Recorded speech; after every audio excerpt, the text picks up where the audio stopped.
दुनिया अपन बेटी के कुछ भी माने, लेकिन हम अपन बेटी के अपना खातिर बहुत सौभाग्यशाली मानी नहीं। जब से पैदा भइल बिया तब से हमारी जिंदगी में बहुत तरक्की हुई। अरे ई सौभाग्य रहुआ लगे रहा, अभी सौभाग्य हमारे परिवार में आई। हाँ?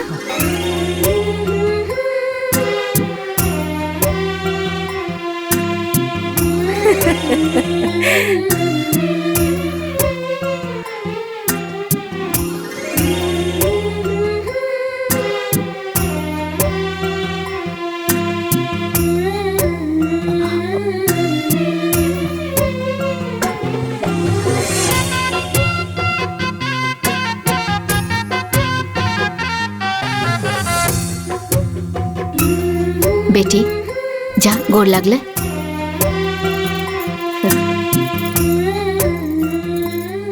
खुश रहा।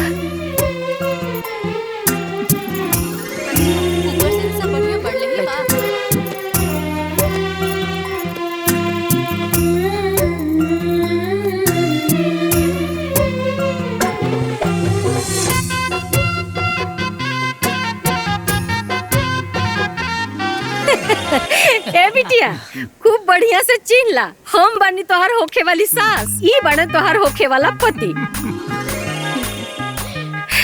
बिटिया हमनी के तू बहुत पसंद बाड़ू, हमनी जा तोरा के पसंद बानी जा। अरे ऐसन काहे कहा तनी जी? अरे ना ना, पसंद करे खातिर का मतलब लड़के के खाली अधिकार होला? बोला बिटिया, पसंद बा त हाँ, और नहीं के पसंद तो सीधा ना। देख ला, देख ला। अरे हमरा के देखे हाँ नहीं के करा भाई, करा के देखे इनके संगे जीवन बितावे के बाद। बोला बिटिया पसंद बाड़े ना?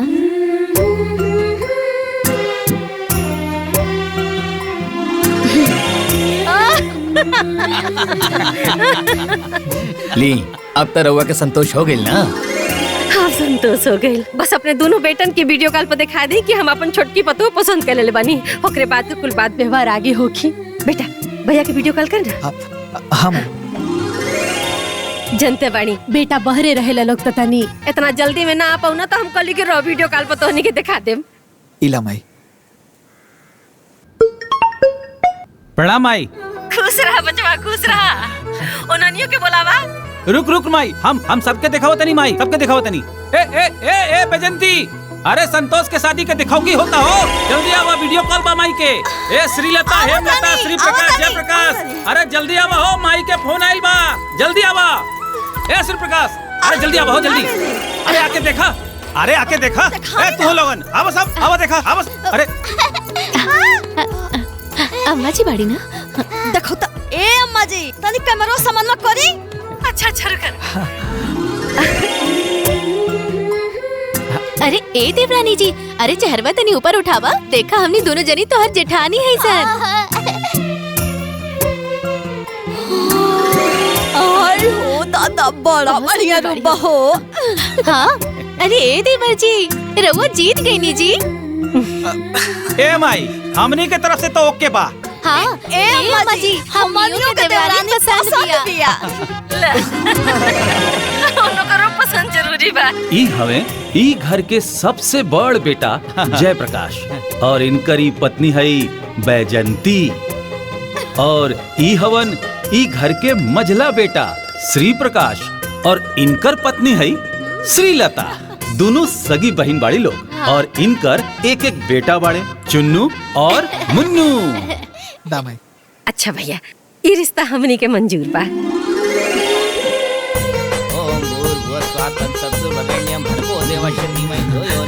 ये देखे तारा भैया का कहता हूँ। अरे तू हमके बताइबा। अरे देखा कितना सुंदर वो बूढ़ा भी छेकाई कर ले ली। इतना बढ़िया से क्यों अपन सगा बेटा कभी ना करेला। ए अंगूठिया दिया दीदी। बेटी जाना तरु, ई बुढ़िया के पास ना बहुत खेती बाड़ी रुपया पैसा बहुत ढेर बा। खाली इतने ना, उनका लागी तो चांदी के गगरी भी पड़ल बाटे, जेकरा में सोना चांदी रुपया पैसा सब भरल बाटे। अच्छा ऊपर से सब बढ़िया बढ़ले ही बा, बहुत बड़ विचार वाली बाड़ी। यही सता हाँ। सुमन के मम्मी आप पापा उनके शादी तय कर देले बालो। खुश रहा। ली समधिन जी मुंह मीठा करी। अरे पहले तो रहुआ मुंह मीठा करी। रहुआ खाई ना। भगवान के आशीर्वाद से सब कुछ शुभ शुभ होता है। आज हमरा के बड़ा खुशी होत बा।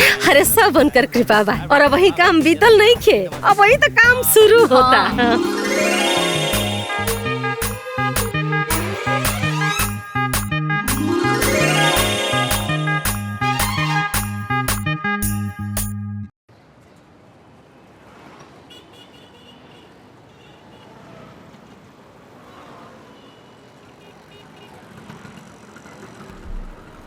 अरे बस बस बस रुक दा रुक दा।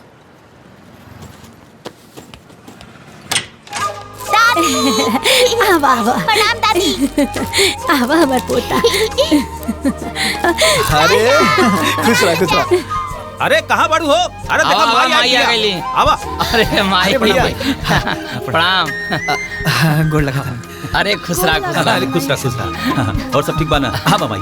आवा। खुश रहिए। हाँ बा अंदर आ। प्रणाम भाभी। हाँ, बैठा संतोष बैठा बैठी माँ जी। बैगिया वहीं रख दा। हाँ अरे जल्दी पनिया लेके आवा और सुना मिठाइया ले लो साथ में। और संतोष हाँ भैया। सब ठीक ठाक बा ना? जी भैया। रखा। का ए देवर जी? अरे देवरानी पसंद आई नी की ना? अरे ए दुल्हन 3 बेर हुरपेटनी तब जाके हाँ कहलस। ए अम्मा जी, जहाँ भी आवा हो जाई नू तहाँ खाली हाँ हाँ करिए ना तो मुँह से निकल पे करी। अच्छा माई आवे में कोनो तकलीफ तो ना भइल ह? अरे ना बेटा, संतोष के रहते हमरा कोनो तकलीफ हो सकेला? चाचू चाची चले ना छत पे खेले के। अरे हाँ चलो चाचू। अरे बड़े दिन बाद चचा पौले है। जा जा तनी खेला। हाँ, अच्छा चलो चलो। चले जा। मजा आई। ए माई हाँ बेटा। पनिया पीना ले। ले पकड़। खो। तुम खो। ए माई पहले पहले तू खा ले माई।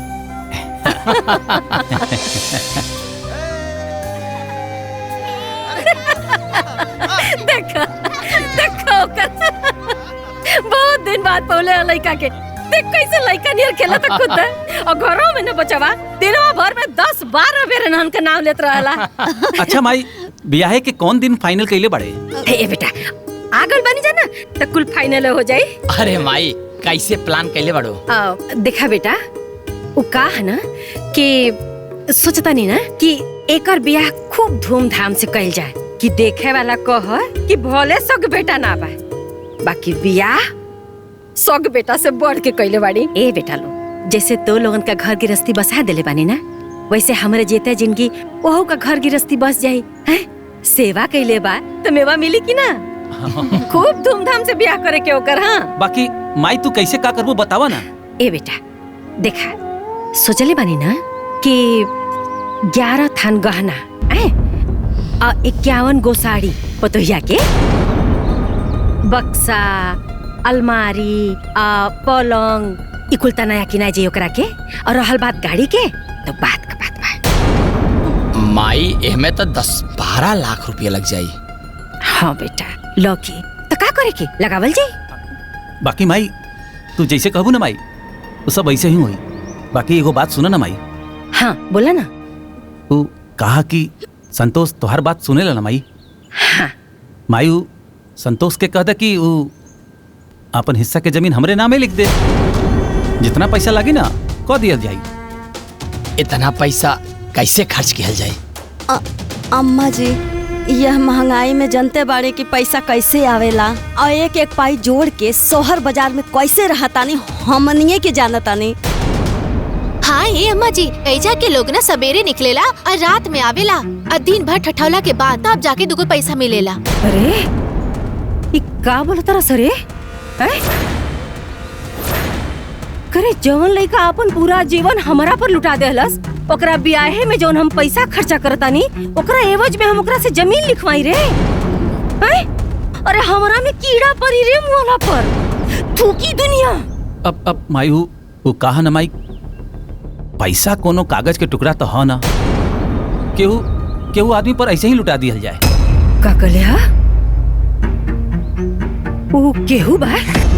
वो तोहनी खातिर केहू हो गल बा करे जवन लइका अपन रोवा रोवा हमरा में खपा देलस वो केहू बा जवन लइका हमरा के भगवान से भी बढ़ के मनलस वो केहू बा। अरे तोनन के का पता कि हम कैसे जियतानी कैसे खातानी कैसे रहतानी कुछ पता बात होनी के नहीं के ना स्कूल का ख्याल लइका रखा था तो केहू बा।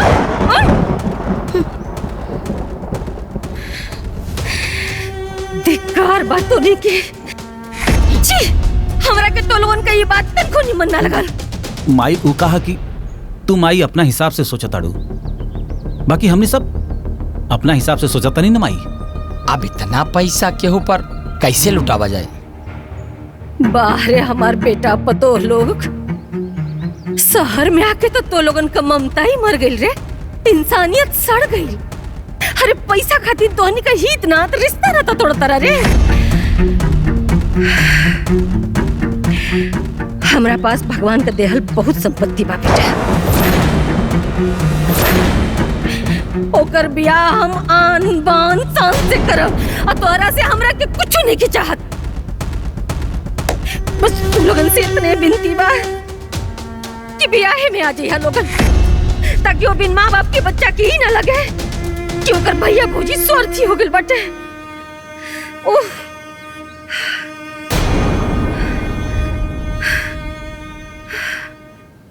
श्री प्रकाश हमनी माई बेटा की जाकर टिकट निकाल दे।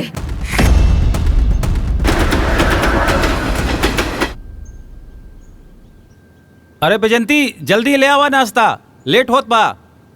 देखा तानी एगो गैर लड़का खातिर अपना सग लड़का से यानी रउआ लोग से माज के खिसिया के चाहिए। हाँ अब बताई लोग महाजी पैसा लुटावत है संतोष के ऊपर, आ चोर बेईमान हमनी के कहत है। अरे कवन माई अपन सग बेटा पतो साथे ऐसे करेले बताई।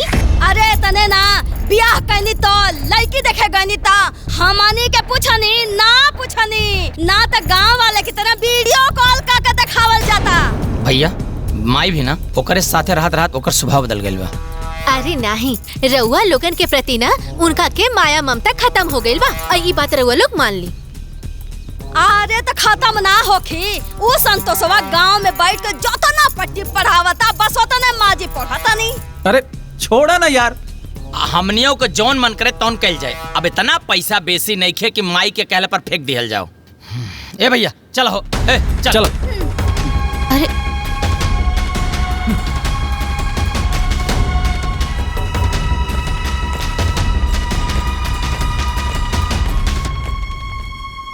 अरे ये दू के दोनों जन ना अपने माई के ममता में मंद बुद्धि हो गल बारे एकदम से। अरे दीदी अगर हमने इनका के ना समझाई ना तो ये लोग अपन मेहनत के कमाई और अपन संपत्ति ओ बुढ़िया और लालची देवरा के दे दी। कहो कलवा पे पाठ यादव का लिखले बाड़ा, पाठ मिश्रा हो ना। अरे तार काट के ठीक करा। अरे खाली कार्डवा लिखब लोग, ले गरम गरम चाय पी ली। अरे पहुना अपना जीवन में रउआ कितना बरात कैले हो खब? बाबुआ हमके याद त नहीं बा, तब्बो 1000 से तो ऊपरे होई। अब दूसर का देखे के बाद देखा ये घर में देख ला। संतोष के बड़का बाबूजी के बारात कैनी, संतोष के भाई जयप्रकाश के बारात, श्री प्रकाश के बारात, और अब और संतोष के बारात। अरे मामा फूफा की उम्र देख के तो क्या नहीं क्यों बुझात? शिव प्रकाश के बियाहे में रउआ तो लौंडा साथे नाचले रहनी। अरे तो अभी कौन बिगड़ल बा, छमक छलो बन के आओ तोहरो साथे नाचब हो।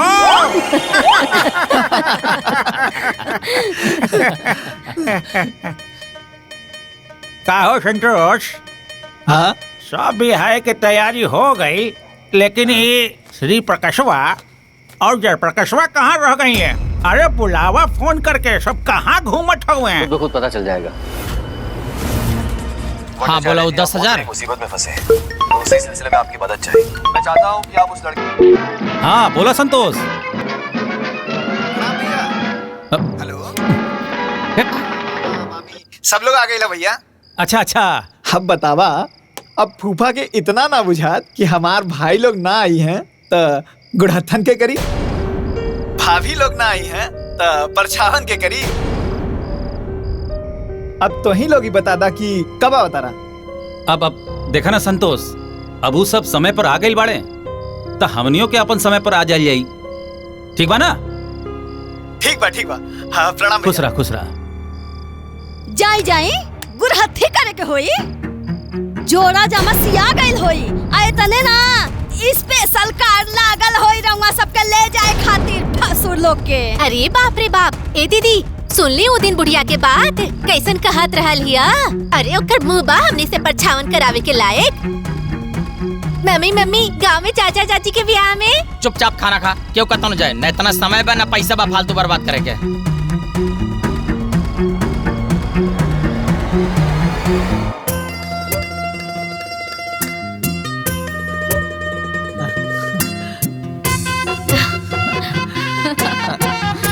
आवतानी बुढ़ो के बोला के। भाई देखा, अरे रोम होम दही हल्दी अब बिल्कुल हमरा के ना लगी। हाँ बता दे। काहे ना लगी? हाँ। अरे रवा के स्पेशली रंगे के लिए आइल बानी। मनोरंजन ठीक ना होई। रंग जाए। यही खातिर हम ना आवत रहनी। हाईली नहीं हल्दी लगावे से पहले इन नौटंकी शुरू कर देली। हो गई मैं लाडू तोड़ा हमरा साथे। हमरा साथे आई। चलो बाबा। क्या संतोष, अरे तो हर बड़की माई नहीं दिखाई देता रही। माई अरे अभी यह तो रहनी माई।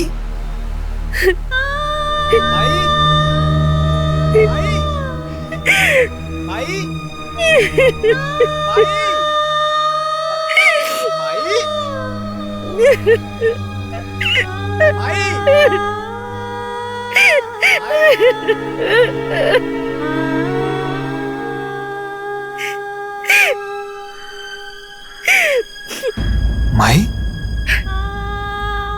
ए माई, हमरा से कोनो गलती हो गल बाका?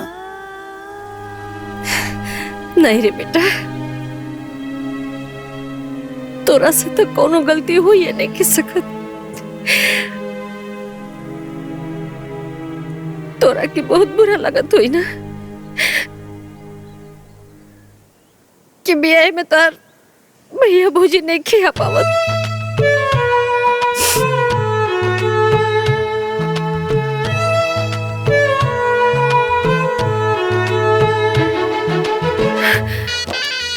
हमार बात सुन न गोरका। गोरखा नाम आई, संतोष बोला। ए बेटा, हमार बात ध्यान से सुन। तोर बाबूजी हम, तोर माई भी हम, तोर दोनों भौजाई भी हम, तोहर बड़का भैया भी हम और तोहर मझला भाई भी हम। आई बात समझ में? हाँ। बेटा, भले हम तोरा के अपने कोख से पैदा नहीं किए, लेकिन हमारा असली बेटा, हमारा राजा बेटा तू बड़ा। आई बात समझ में? पर माई, भैया भाभी तो वह लोग बना। बुद्धि का बैल, कौन बात समझ में नहीं क्या होता? अरे माई, माई, माई, बारे हमार माई।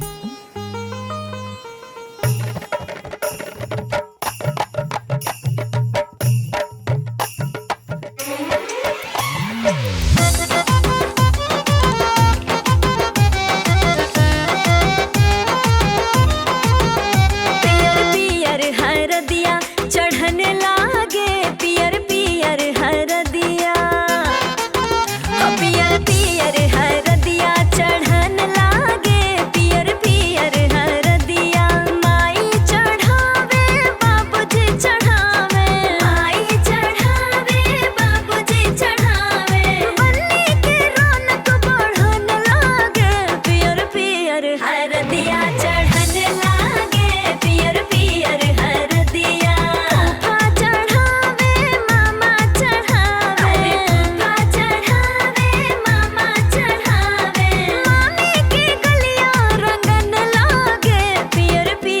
हरदिया चढ़न लागे पियर पियर हरदिया चढ़न लागे पियर पियर हरदिया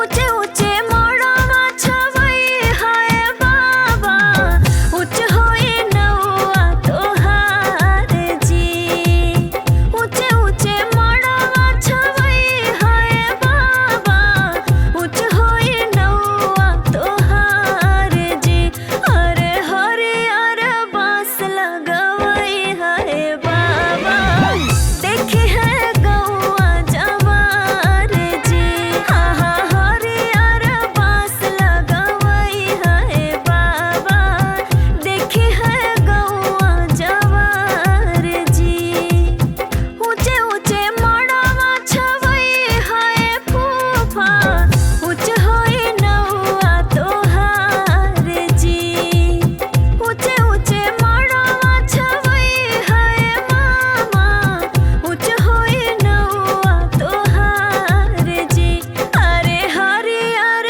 बांस लगवई हाय फूफा देखी है गौआ जवार जी हरियर बांस लगवई हाय बाबा देखी है गौआ जवार जी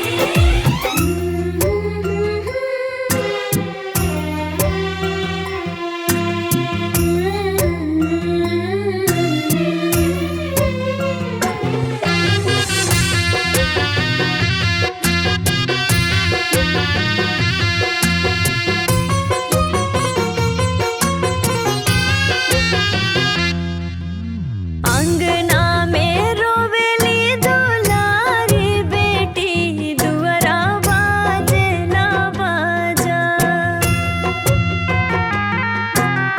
अंगना में रोवेली दुलारी बेटी दुअरा बाजे ना बाजा पियर सिंदूरवा सजाई के बिहने ले जई है राजा पियर सिंदूरवा सजाई के बिहने ले जई है राजा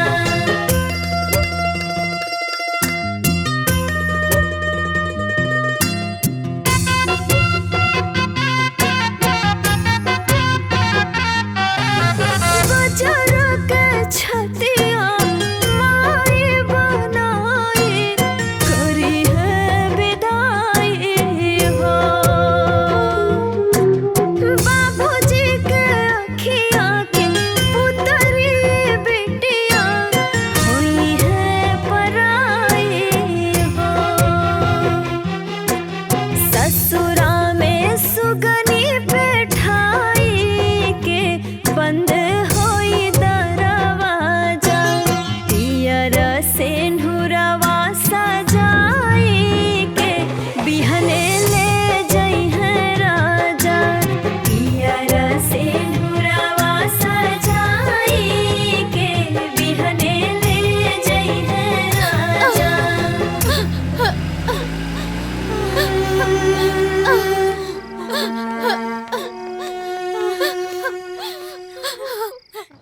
तनी लगावा बिरजू के फोन पता कल जाए बियावा भइल की ना।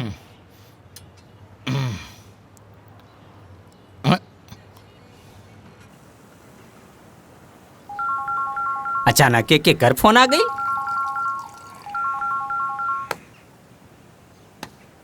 हैं कहो संतोषवा के बियावा भइल? अरे खाली बियाह ना भइल बहुते धूमधाम से बियाह भइल और जानत बड़ा हमहू बाराती गइल रहनी। अरे ओ हम अम्मनियों का चर्चा उर्चा होत रहल कि ना? वहाँ तो आर लोग के चर्चा ना खाली खर्चा पे खर्चा होइत रहे। अब भूल जाता हार लोग के वैल्यू खत्म।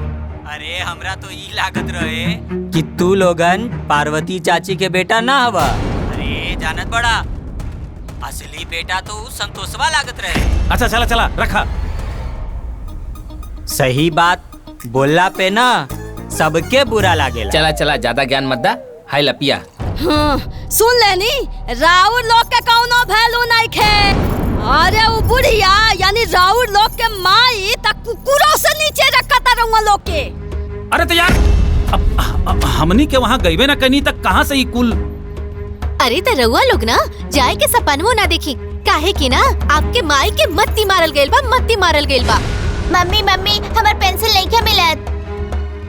अरे हमनी के सारा संपत्ति चल गइल आ तोहनी के पेंसिल के परल बा। जा लोग पढ़े, बाद में देहब। कौन हलवा है का संपत्ति चली जाई? ये चीजिया मन में लेके बैठल रहा। अरे जमुना दिन कुल हाथे से चल जाई ना वही दिन बुझाई। चल रे। हाँ चलो।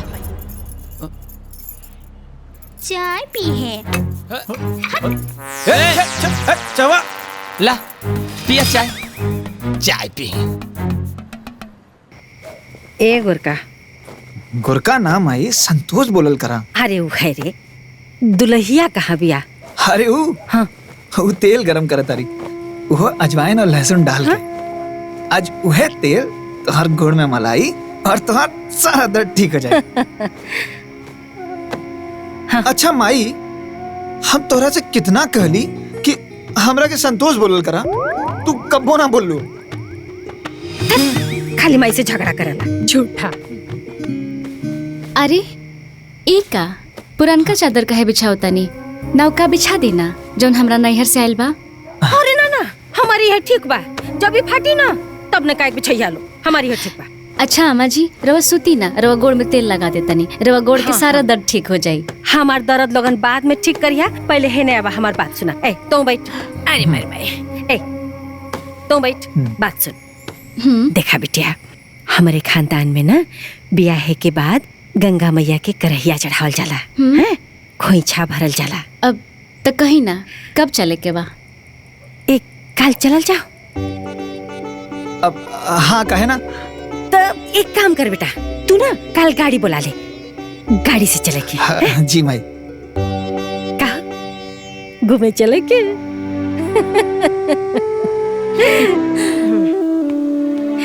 चल चला नहीं तो देरी हो जाए। अरे गोरका जल्दी आ रही, देरी होता।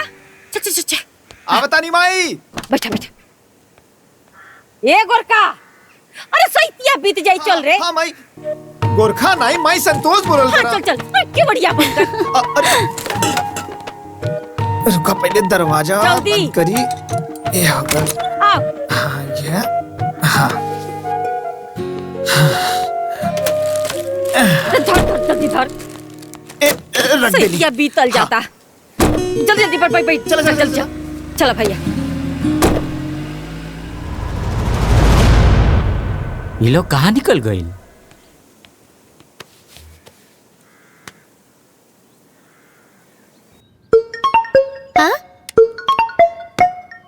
बिरजू अंकल के फोन। पापा बिरजू अंकल के फोन आइल बा।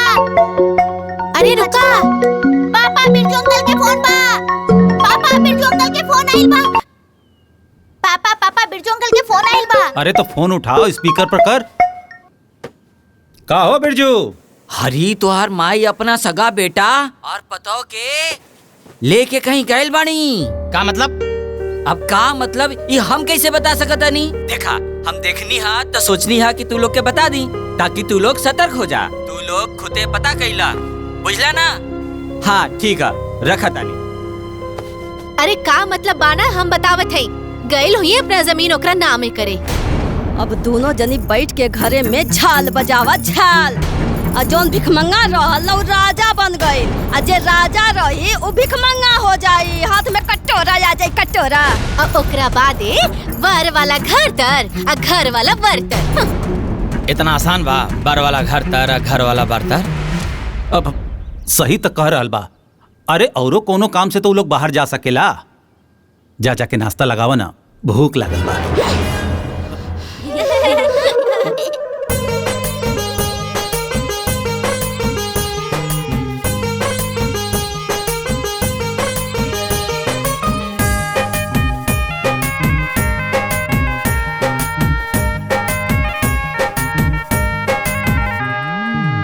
जुड़ा जुड़ा पिया रे सिनुर टिकुलिया रौरा चरण में चढ़ाई। जुड़ा जुड़ा पिया रे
घी डल्ले बाड़ू ना? हाँ।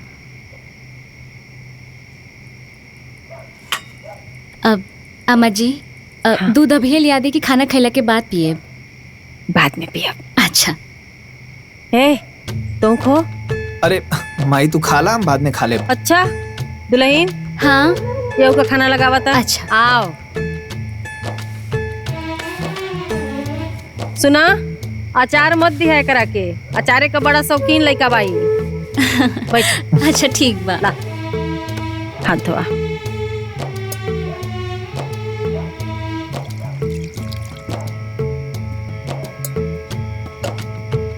माई एगो बात पूछेगा बड़ा मन करता। पूछा बेटा। ई भैया भाभी हमरा शादी में काहे ना आइलन? अच्छा कैला जी आज ही सवाल कह लेला।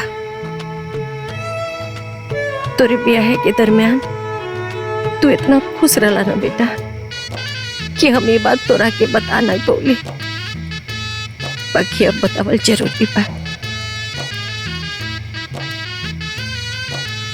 तोर भैया भौजी ना बेटा निहायत स्वार्थी हो गए बाड़े, बदल गए बाड़े। जानता रे तोरा ब्याहे में जवन खर्चा भइल रहे पैसा ना, ओकरा बदले में तोर जमीन मांगत रहना सा। अरे हम उन्हन की बड़ी धिक कर ली, बहुत डटली। ये बात सुन के हमरा के बड़ी सदमा लगल बेटा। करे हमरे कोख से इतना नीच विचार वाला लड़का पैदा भइल बड़ा सा। धिक्कार बा हमरा के। वही दिन हमरा दिल से उतर गई ना और एकदम त्याग दे ली। और वही दिन ही फैसला ले ली बेटा कि हमारा असली बेटा तू बड़ा, हमारा असली पतो ई बाड़ी। ये घरे का जितना भी जवन भी संपत्ति बा ओकर मालिक तू बड़ा और ये घरे का मलकिन ई बाड़ी। माई पर भैया भाभी लोग तो उहे लोग बा ना? हाँ बात तो सही करला। भैया भाभी तो उहे लोग बाड़े। इन्हें आवा दुल्हन। हाँ थाली उठावा। उठा ला। आओ। हाँ? आवा बेटा आवा। इन्हें आवा। हाँ आओ। बुद्धि का पैदल कौनो बात दिमाग में घुसल ना करे, चाहे इन्ने से बोला चाहे उन्ने से। बक जो तोरा संगे हमें खाए के नहीं खे। अरे अम्मा माई चुप। माई माई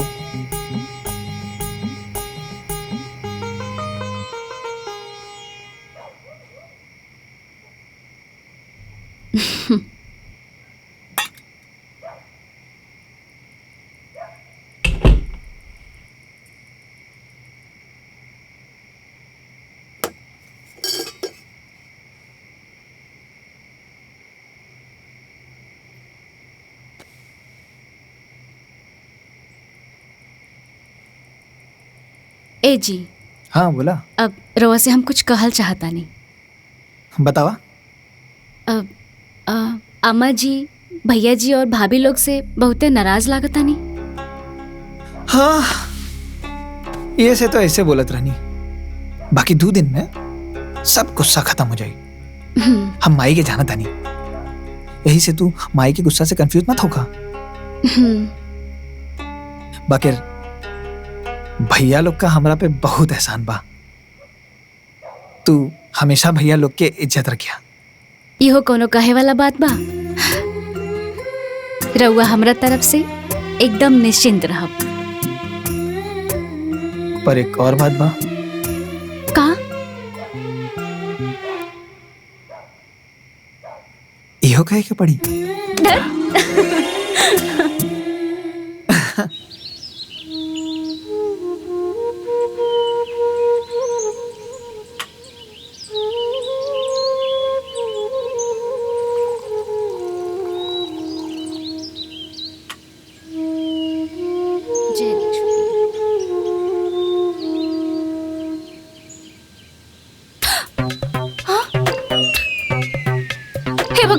चाय जय तुलसी मैया।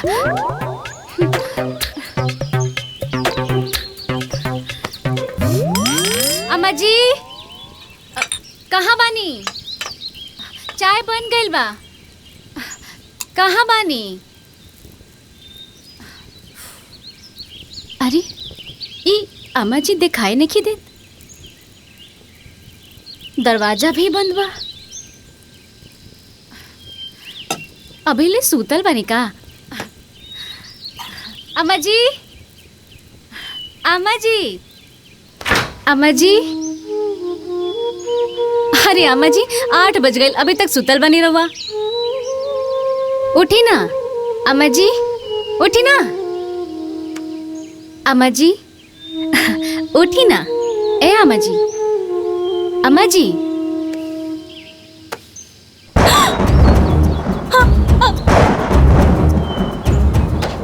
अम्मा जी, अम्मा जी, अम्मा जी, अम्मा जी, अम्मा जी, ए जी जल्दी आई ना जी, जल्दी आई। अम्मा जी, अम्मा जी, उठी ना, उठी ना। अम्मा जी, देखिए ना अम्मा जी के कहाँ गए? माई, माई, माई, अम्मा जी, माई, अम्मा जी, अम्मा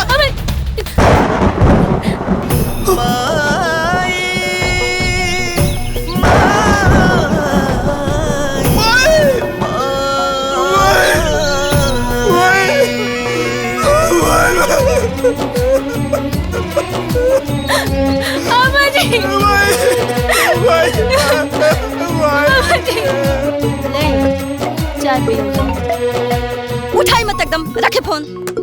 अरे कितना निर्लज बा हो कि कॉल पे ब्लॉक कइला के बाद व्हाट्सएप पे फोन करता, ओह पे ब्लॉक करी तुरंत। महिला भैया भी फोन कर दिला। एक काम करी ना, छोटका भैया को फोन लगाई। अम्मा जी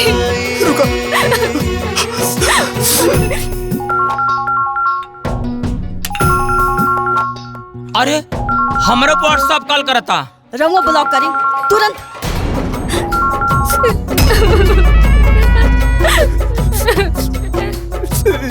वो फोन काट दिला।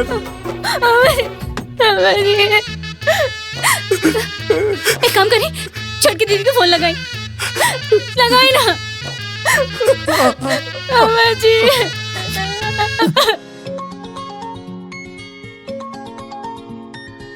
अरे बाप रे, संतोष के फोन।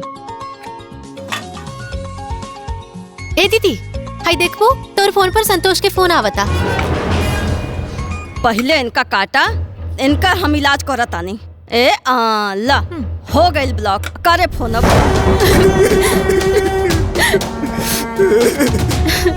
कहो भैया, संतोषवा पगला गइल बा का? सबके फोन पे दनादन फोन चाप रहल बा। अरे वो लोग ना ही पगलाइल बा, वो लोग हमनी के पागल समझता, समझनी ना?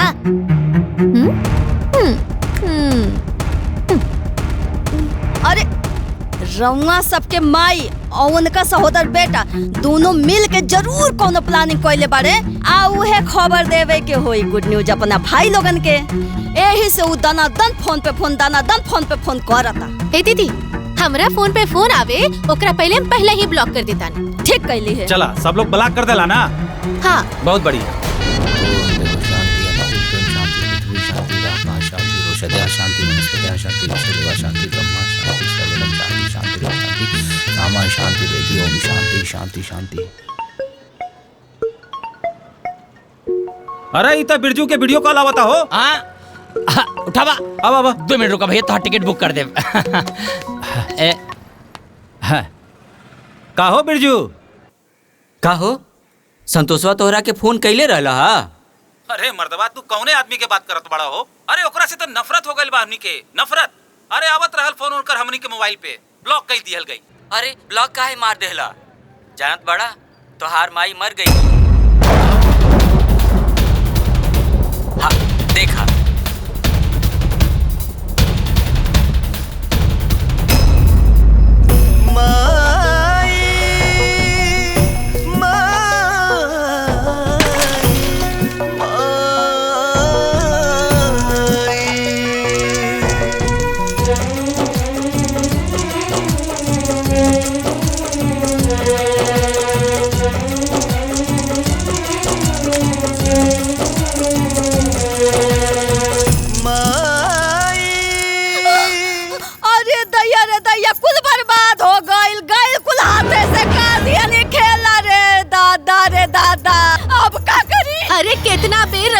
से कहले रहनी है कि घर हो जाके देख ली, लेकिन दिन रखत रखत सब लुटा गई, गइल सब हाथे से कुल। अरे गहना जेवर चल गए, रुपया पैसा चल गए, खेत बाड़ी कुल चल गए हाथे से। अरे ए दीदी, चांदी के कलश वो तो गइल, आऊ में के रखल सोना चांदी के सिक्का गइल, चल गइल सब कुछ। अरे गइल हाथ से। अरे इतिहास में लिखा जाई कि अपन माई गैर बेटा खातिर जीते जी कूल कर दिलस और अपन शौक बेटा के बर्बाद करके मर गइल। अरे चुप रहा लोग, अभी कुछ ना बात बिगड़ल। जयप्रकाश। जी भैया। गाड़ी बुलावा, गांव चले के बाद।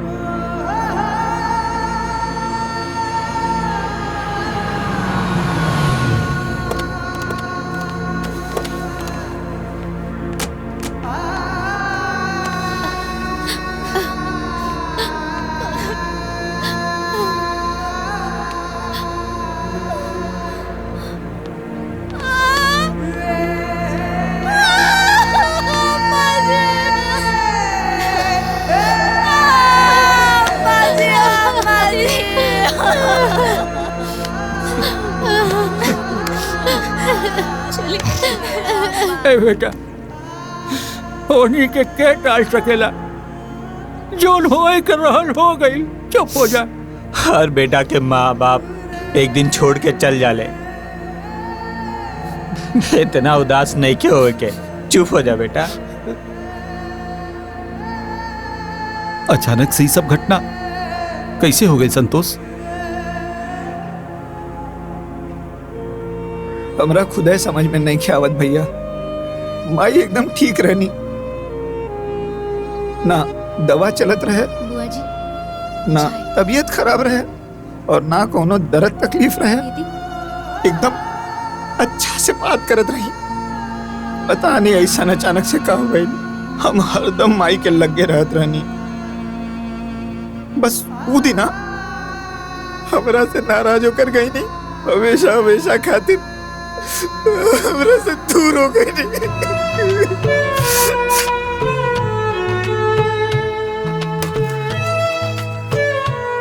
रोज सुबह जब हम चाय बनावत रही तो आमा जी आके हमरा लगे बैठ जात रही, लेकिन ओ दिन ना आईनी। हम 3-4 बार आवाज भी देनी, लेकिन फिर भी ना आईनी। सुबह के 8 बजत रहे, हमके लागल कहीं आमा जी के तबीयत नहीं है ना खराब। फिर हम अचानक देखनी कि दरवाजा बंद रहे। फिर हम चाय बनावल छोड़ के आमा जी के लगे गईनी। वहाँ के 3-4 बार जगवनी, लेकिन फिर भी वहाँ के ना उठनी। फिर से हम जगवनी, तब तक अचानक वहाँ के हाथ दम से नीचे गिर गए। फिर हम बहुत घबरा गए रही।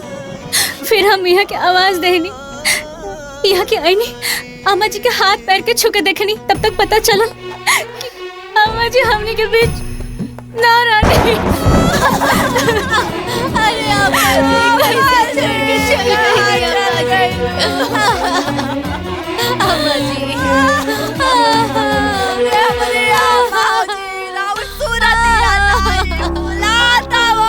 आमा जी। अरे रवा बिना घरवा काटत है आमा जी। हमने के छोड़ के कहाँ चल गए अम्मा जी? रो रो के जान देले से वो वापस आ जाइए का? चुप रहा तू। संतोष अपना जगह से अभी हिल ना सकेला, कहने लोगन गार्जियन हवा। अब हिम्मत रखा और आगे के कार्रवाई करा। तीनों लोग आपस में मिल के बातचीत करके बात के फाइनल करला। 10 गातर के बाद इस टाइम ना मिलेला। पुराणम गणुरम पुण्याम पवित्रम पापनाशनम फुलवता कामना पुण्यम श्रोतव्यम सर्वदेवहि। अर्थात माता पिता के मृत्यु के उपरांत यदि पुत्र ने गरुड़ पुराण का श्रवण नहीं किया तो माता पिता को तारने में कैसे समर्थ हो सकता है। एक बार गरुड़ जी ने श्री हरि भगवान विष्णु जी से पूछा कि हे प्रभु, दाह संस्कार के उपरांत भी मृतक की आत्मा अपनों के मोह बास में बंधकर 13 दिनों तक उसी घर के आसपास में अपनों के इर्द गिर्द में वास करती है।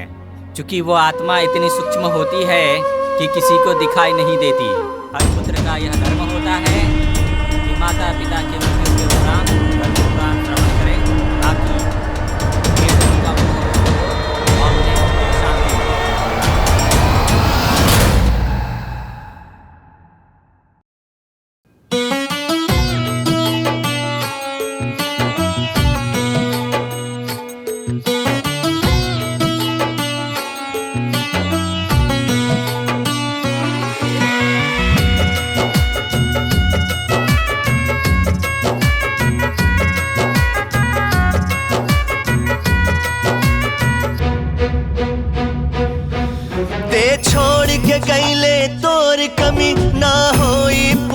रे माए ते छोड़ के गईले तोर कमी ना होई पूरा रे माए तोरा बिना ई जग में रहे अधूरा रे माए तोरा बिना ई जग में रहे अधूरा रे माए माए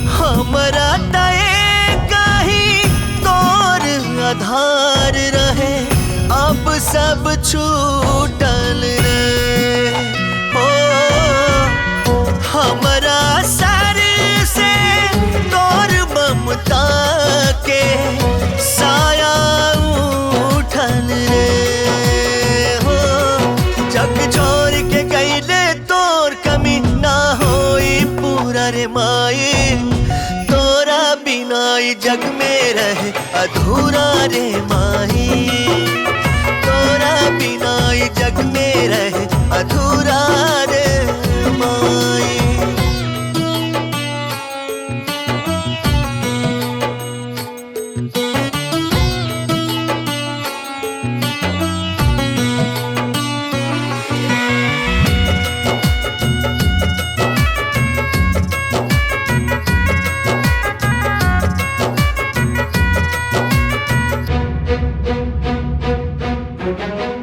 अंगूरी धरा वालो दुनिया देखा वालो छोड़ के चल गई हो जन्म से हमारा जुड़ल नाता तोड़ के चल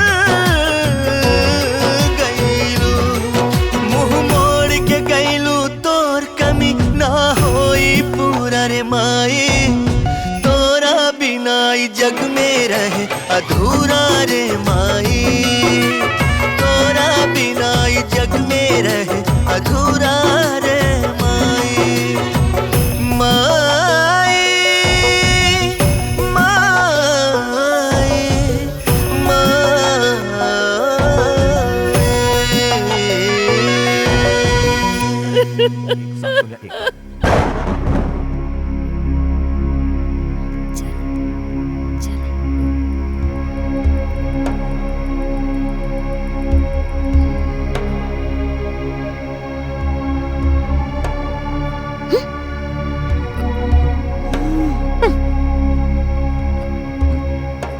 संतोष, हे संतोष।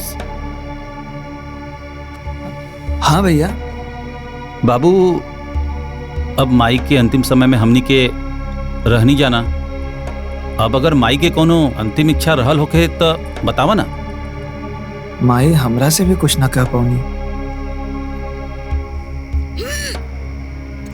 अच्छा, माई के साथे तू दोनों जना रहत रहला ना? तो माई के गहनवा, जमीन के कागजात और बैंक के पासबुक और चांदी वाला कलशवा कहाँ बा?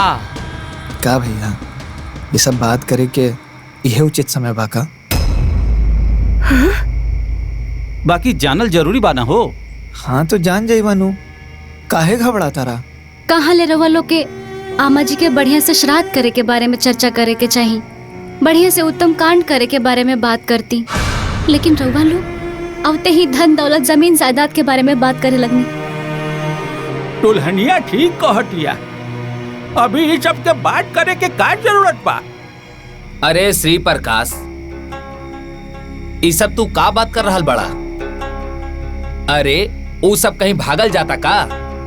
देखा भैया, ये सब धन संपत्ति, गहना गुड़िया, इस सब पर चर्चा सीधा श्राद्ध के बाद हुई।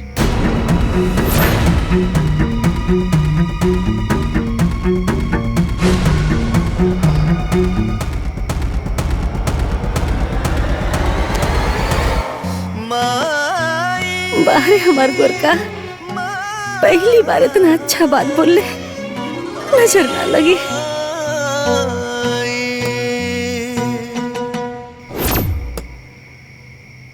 देख ल कमीनवन के कैसे बदल गईले हैं। अरे उन्हन के मन में बेईमानी समा गइल बा, बेईमानी। अरे सही कहत है दीदी, आई दोनों मरद मेहरारू के मिली भगत है। देखली ना कैसे कहत रहले, जवन होई तो श्राद्ध के बाद है होई। अरे हमें तो लागत है ना कि दोनों मिल के बुढ़िया के नटाई दबा के मार डाले बारे। और जितना बेईमान होकर आदमिया पिया ना, उससे 1000 गुना बेईमान होकर मेहरिया पिया। और अगर ऐसे बेईमानी बुढ़िया के मन में रहल होई ना, तो ओका तो भगवान नरकों में जगह ना दी है। रउआ लोगन के भाईचारा निभावे के बा त निभाई, लेकिन हमनी के ना श्राद्ध तक इंतजार ना करब, बता देत हई। अरे तो का चाहत पड़ू? हाँ का करबू लोग? का करब? अरे हमनी के एक एक पाई के, एक एक संपत्ति के पता करके रहा। हाँ, का लगता रउआ लोगन के कि हम अपने संपत्ति पा वो दोनों भिखारी के राज करे देव का? अरे जमीन के पूरा कागजात, सास के गहना, चांदी के कलश और तो और बैंक के पासबुक, एक एक सामान घर से निकालब। और जैसे ही श्राद्ध खत्म होई ना, दोनों के घर से निकाल दे, पहले बता देता नहीं। अरे ऐसे कैसे निकाल दे? अरे उन्हन दोनों के तो लतिया के घर से निकालल जाए। हे भाऊजी देखा, हमनी के झगड़ा झंझट ना कइल जाई, ठीक बा? को भैया गांव समाज में जौन मान प्रतिष्ठा इज्जत बा सब मिट्टी में मिल जाई। सही कहा तारा। तब ऐसन करल जाए कि सांपो मर जाए और लाठियों न टूटे। मतलब करण अर्जुन, हमार करण अर्जुन, एक बार दोनों आ जाए ना तो सब ठीक हो जाए, बुझाइल? बेशरम लोग, हमरा बेटा बहू के लात मार के निकली है। अभी लोगन की सबक सिखावे की पड़ी। आवेदा करण और अर्जुन के।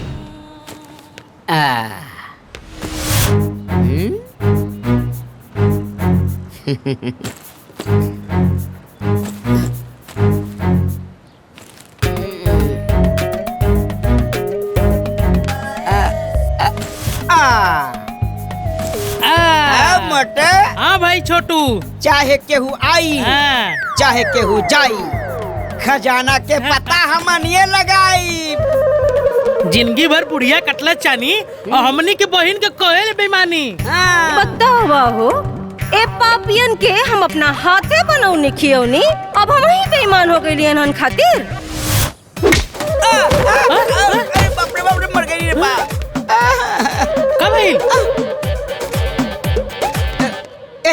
बदतमीज इंसान, कामीनों के खानदान काय करता रे हमनी के परेशान।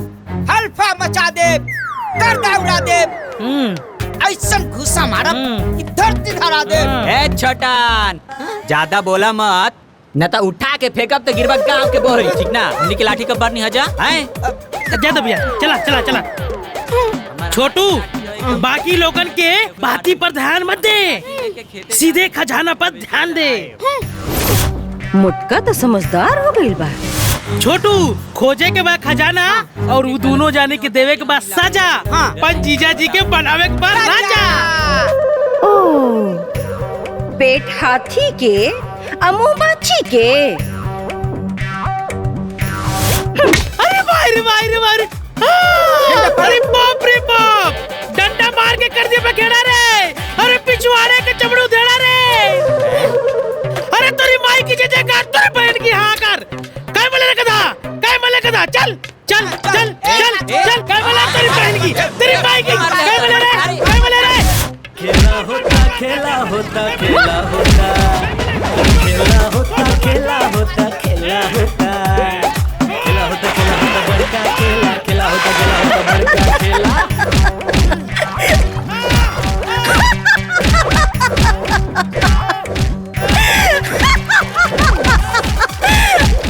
छोटू और मोटू, अब ही नहीं झांकी है, पूरा फिल्म तो वही बाकी है। ये पक्षीराज, दाह संस्कार के उपरांत भी मृतक की आत्मा अपनों के मुंह पास में बंधकर 13 दिनों तक उसी घर में अपनों के इर्द गिर्द वास करती है। चूंकि आत्मा इतनी सूक्ष्म होती है कि हर किसी को दिखाई नहीं देती। हर पुत्र का यह धर्म होता है कि माता पिता के मृत्यु के उपरांत गरुड़ पुराण का श्रवण करें ताकि प्रियजनों का मोह भंग हो और उसे शांति मिले। दीदी पंडित जी का पगला गेल बाड़े, ऊपर से का शांति लेवे हैं। अरे पंडित जी कहा तो तो ठीक न होए। दंदई कटकटाए थे। उस समय 2 यमदूत आते हैं, बड़े बहना क्रोध नेत्र वाले, पाप दंड को धारण करने वाले।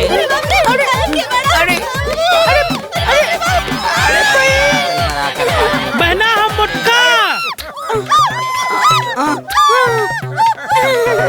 जीजा हमके पहचानत हुआ, हम तो हर सार मोटका। जीजा हम तहार छोटा सार। जाई नहा ले। चल भीतर चल नहाओ पहले।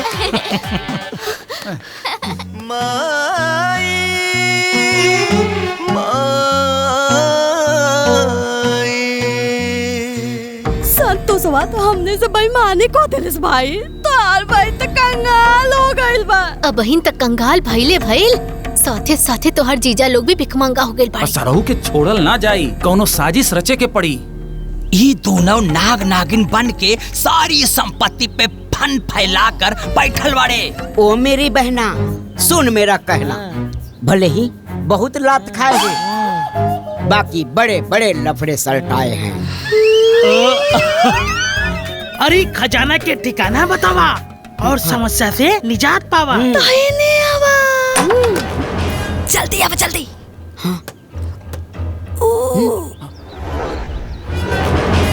ओही चाबी में हमने के किस्मत बंद बा। लौकल।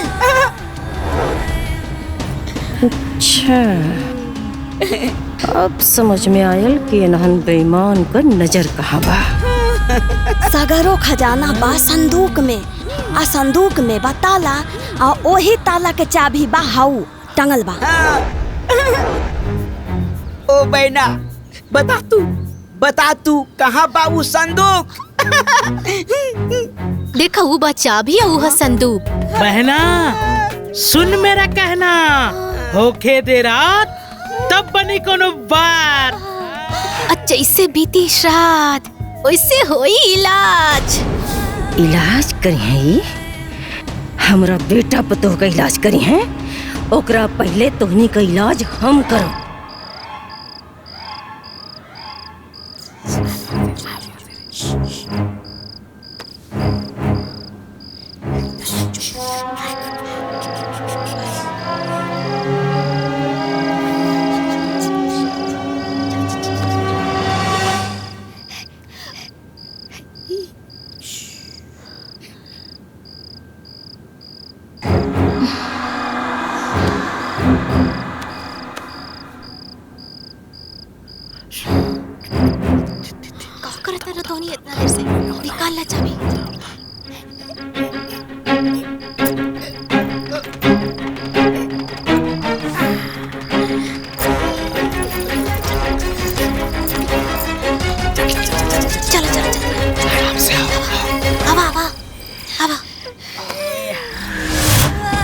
अच्छा चोरी करवा। अरे बाप रे बाप, आता लगा था हमें पूरी दुनिया मिल गई। हाँ अपन सोना चांदी मटका एजा से निकाल के हमनी के फरार हो जाएंगे। अरे सब चोरी के प्लान बनावता, अभी बतावता नहीं लोगन के। अरे आराम से, चुप चुप चुप।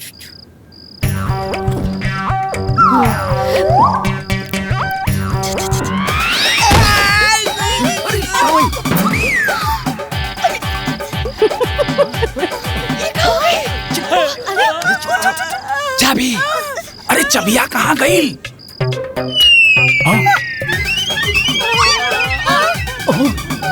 ससुरा बड़का शिकार करत रहला। पर एक ऊपर एक लगत खींच लावा चाबी। हे चुप चुप। हे पहले प्लान बनाओ कैसे चाबी उतरी। सोची कुछ।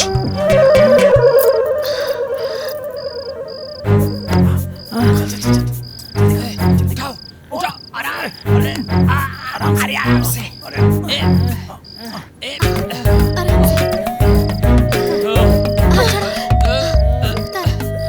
थोड़ा सा उठाओ नीचे से।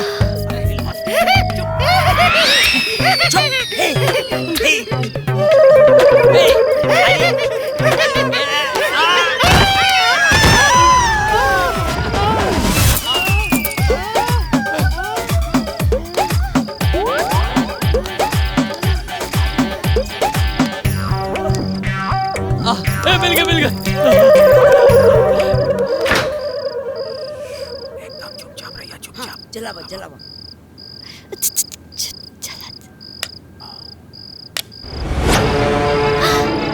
संदूक, सोना, चांदी, हीरा, जवाहरात, मटका, अरे गहना।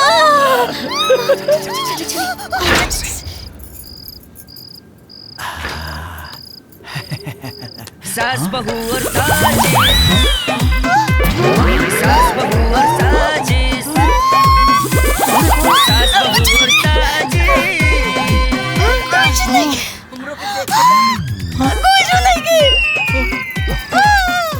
अरे डागा पड़ गई लो। अरे कुल रुपया पैसा ही सबका बच गईले। अरे जो ये बुढ़िया तो के पिलुआ पड़ी। अरे बुढ़िया तो के नरक में जगह ना मिली रे। बतावा हो ये हमरा के मुगलों के बाद सारा पता नहीं सो। अच्छा ठीक बा, तू डाल तो हम बात ए भैया जौना चीज के डर रहलू है भाईल। अरे दोनों लूट लेलन सन।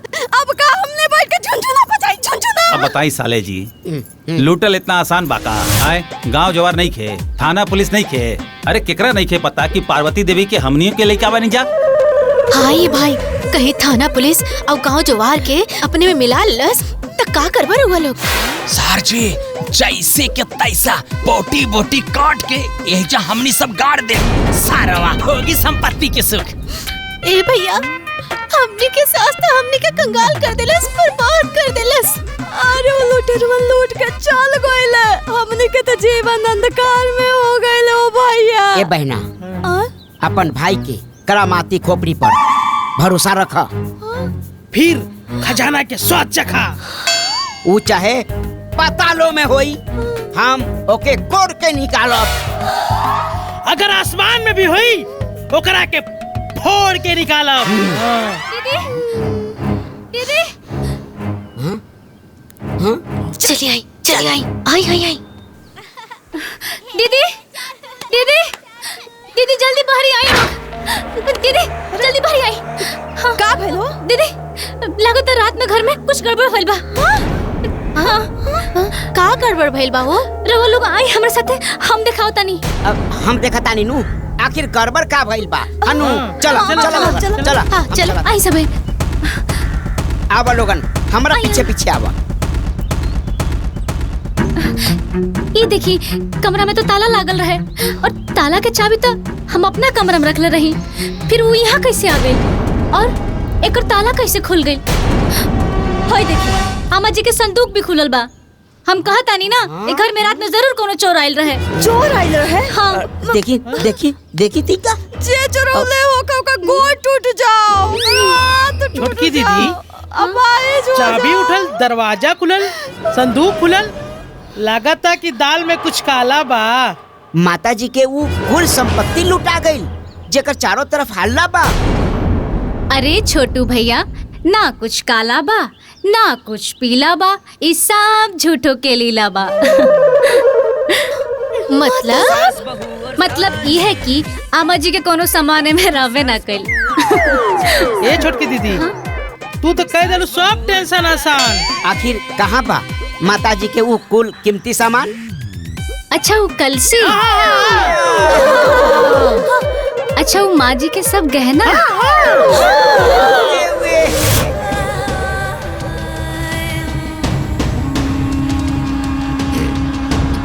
वो सोने के सिक्का, वो सब तो राउत देवर जी रख ले। हाँ तनी हेने आवा तो। हाँ बस आवत नहीं। अरे अरे बता के चला। अरे हे भगवान वो के एक समय आवे के रहल। सास बहू और साजिश, सास बहू और साजिश, सास बहू और साजिश। कहाँ बानी जी? हम बाहर बरामदा में बानी। आवत नहीं।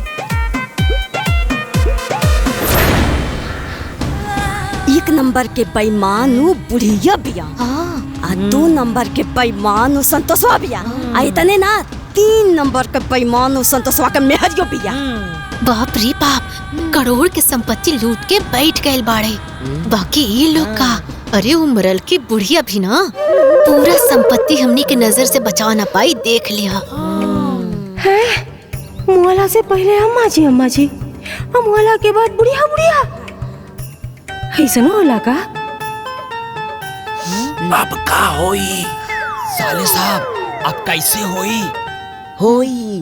होई बहना सुन मेरा कहना, ना चिंता ना फिक्र करियो, छोटकी के पीछे पड़ जाइयो।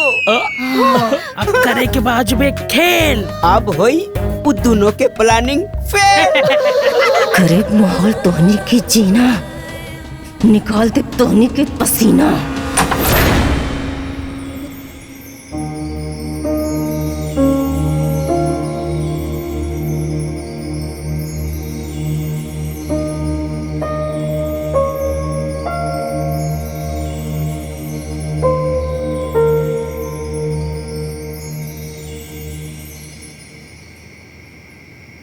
दुल्हन, ए दुल्हन, दुल्हन,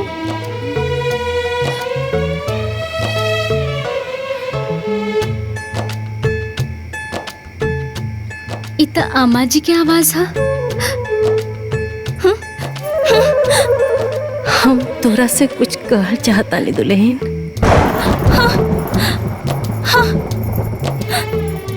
सुना ना, हे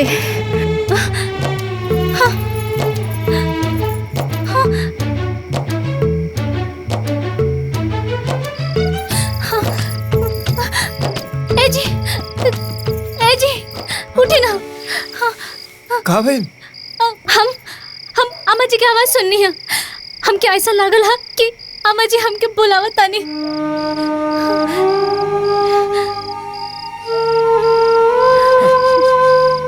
तू बड़ा किस्मत वाला बाड़ू सुमन कि तोहरा के माई के आवाज सुने के मिलल। हमरा नसीब में तो ओहो नहीं खे। संतोष, ए संतोष, संतोष,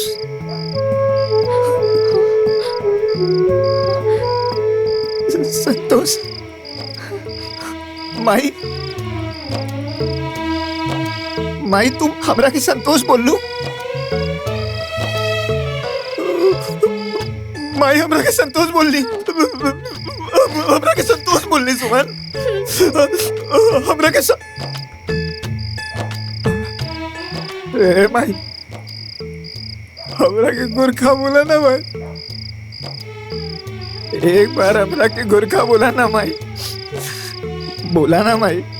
ए गोरखा,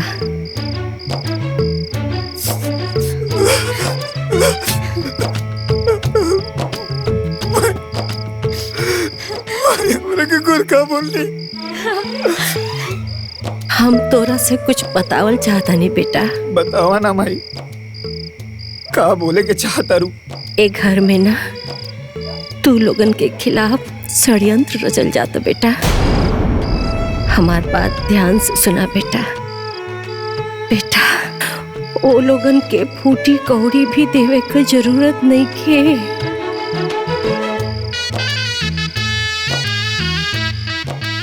लेकिन माई, भैया भाभी तो उहे लोग हुआ ना।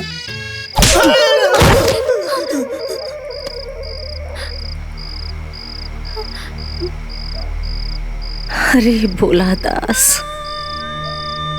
अब तो होशियारी दिखाओ। वो कुल हमरा संपत्ति के पीछे पड़ल बड़े, तोनी के घर से निकाले के चक्कर में लगल बड़े। और तू बड़ा के दिन रात भैया भौजी के लोग रट लगवले बड़ा। कहनी ना कि एको फूटी कौड़ी ना देवे के बात ना देवे के बा। हाँ माँ जी, ना दे हम ए जी बोली ना दे हम। हाँ माई ना दे अब, लेकिन हम ये सब करेंगे कैसे? तोरा के कुछ करे के जरूरत नहीं के बेटा, हम बानी ना के लोग के इलाज करे खातिर।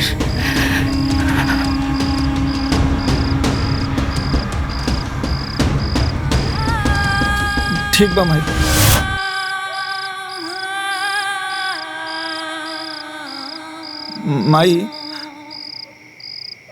माई अम्मा जी,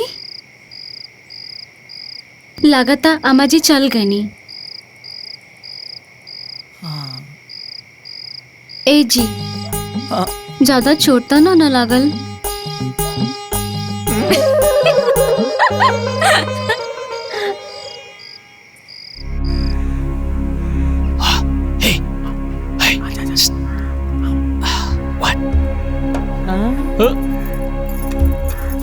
जाना तारू छोटको? हाँ दीदी। तोहरा के देख के ना हमने के बड़ा दुख होला हो। हाँ अप्रेन के दुख होला ना। पिया होते माँ जी के साथ छूट गए, हमनियों के तोरा से कितना दूरी रही ना सन। जाए दीदी ये सब केकरा हाथ में बा। एगो बात पूछी छोटको? हाँ दीदी पूछी ना। ओ अम्मा जी के कुल गहनवा सन उ सब बा। उ जमीन के पेपर सब? अरे दीदी उहो बा। अरे ये सब तो हमरा सीधा साधा पतो के पीछे ही पड़ गल बड़े। कुछ तो उपाय करे के पड़ी।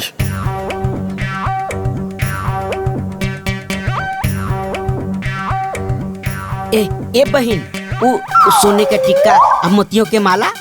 अरे छोटू भैया उहो बा। उ चांदी के कलसी? अरे मोटू भैया हम कहा तानी ना उहो बा। का बहन, इहो बा उहो बा सब बा, बाकी बा कहाँ?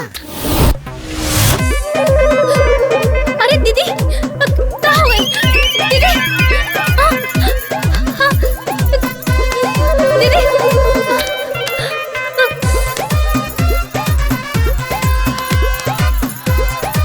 हाँ अरे करंट। हाँ करंट हाँ पापा कहा ले एकदम करंट लागेला, डंडा से मारला से ठीक हो जाला। डंडा डंडा हाँ डंडा हाँ हाँ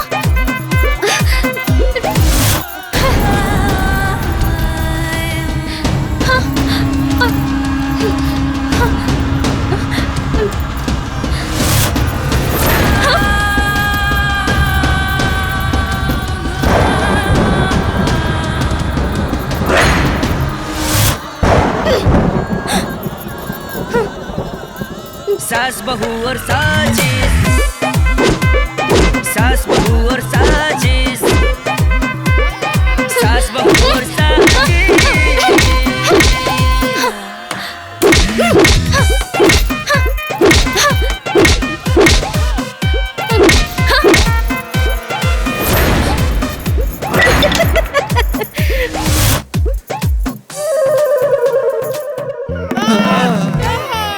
अरे माई जान गए रे माई।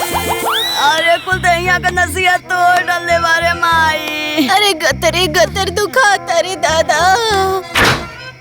अरे दीदी ये सब हम जानबूझ के ना कहनी हा, हमरा के माफ कर दी रहुआ लोग। हम तो बिजली के तार पर मारत रहनी हा। ज्यादा मक्खन पॉलिश लगाउला के कोनो जरूरत नहीं के। गलती से एक बार डंडा लगेला, बार बार ना लगेला। दीदी हम सच कहतानी, कसम खा के कहतानी, हम जानबूझ के ये सब ना कहनी हा। अरे तो आप का करी आइल हुआ? अरे जो यहाँ से और तुड़बू का भाग यहाँ से। अरे पूरा दहिया झरझराता। अरे कुल दहिया के खुनवा खिंचा गइल हो दादा। अरे पूरा दहिया जैसे हवा हवाई हो गइल। भाग यहाँ से। आप का खड़ी बारे? अरे बंद करी पहले फिर आ जाए। हाँ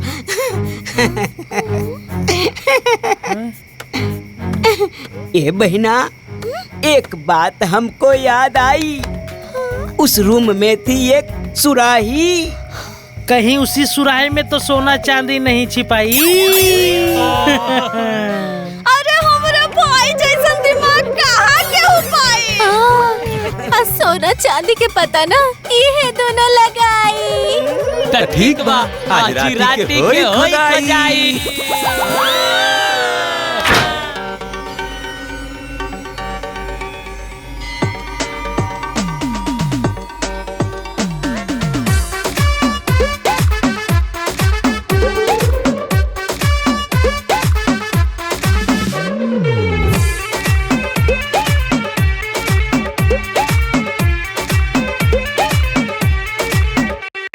दोनों बहुरानी खूबे सयानी करे लगली मस्तानी। रंग ढंग जी देख बहू के सास भेली हली ठानी। दोनों बहुरानी खूबे सयानी करे लगली मस्तानी। रंग ढंग जी देख बहू के सास भेली हली ठानी। सास बहू के बीच में देखो नया नया झमेला होता। अरे खेला होता खेला होता खेला होता। अरे खेला होता खेला होता खेला होता। खेला होता खेला होता बड़का खेला। खेला होता खेला होता बड़का खेला।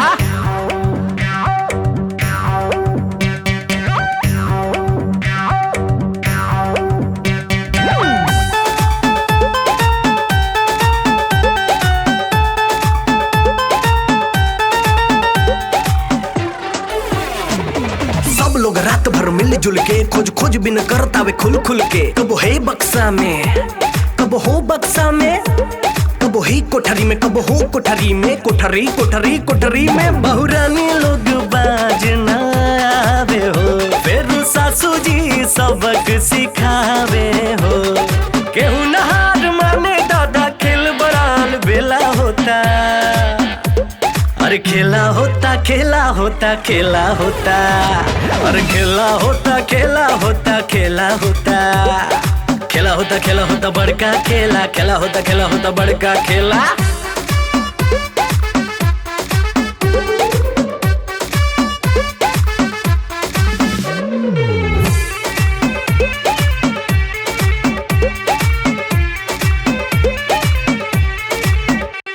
रात भर चले हंगामा जी। खोज खोज खोजे खजाना जी। कब घर के भीतर, कब घर के बाहर, कब ताखा ताखा दर्जा दर्जा बोरा बोरी में। अब बहु लोग के पलान अब फेल होता जी। दिन रात तो चलेला बस इहे खेला जी। केहू बेचता केहू बनाइस सबके खेला रेला होता। अरे खेला होता खेला होता खेला होता। अरे खेला होता खेला होता खेला होता। खेला होता खेला होता बड़का खेला। खेला होता खेला होता बड़का खेला।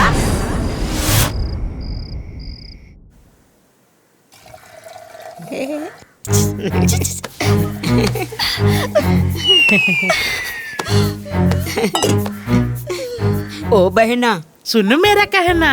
हाँ भैया। चाहे एक होके, चाहे दो होके, चाहे होके तीन। जैसे ये लोग हमार बहन वैसे तू हमारे को बहन। अरे यह कोनो कहे वाली बात है। आ हमनी के तो हाथ जेठानी ना बड़ बहन है सो।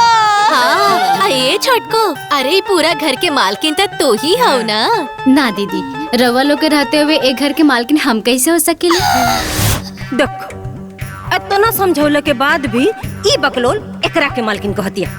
पिटी का चाहती ये तो हमारा असली पता हो गया। हाँ दीदी, यो ठीक है कहलू।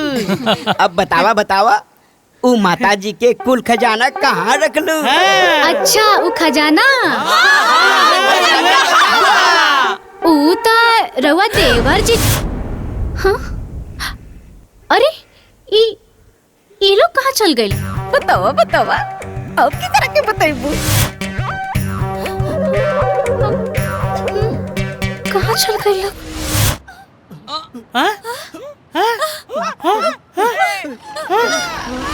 अरे अजबे गजब डरामा होला, नया नया हंगामा होला। हाजी हाँ, हाजी हाँ, हाजी हाँ, हाजी हाँ। बड़ा अजूबा सास के खेला होला, बड़का बड़का झमेला। हाजी हाँ, हाजी हाँ, हाजी हाँ, हाजी हाँ। सबके मन में खोट रहेला, ए दादा रे होत रहेला। सास बहू और साजिश, सास बहू और साजिश, सास बहू और साजिश।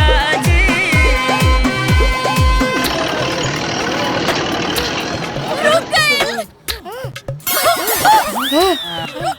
रुक गए, हमने बच गए नहीं सर।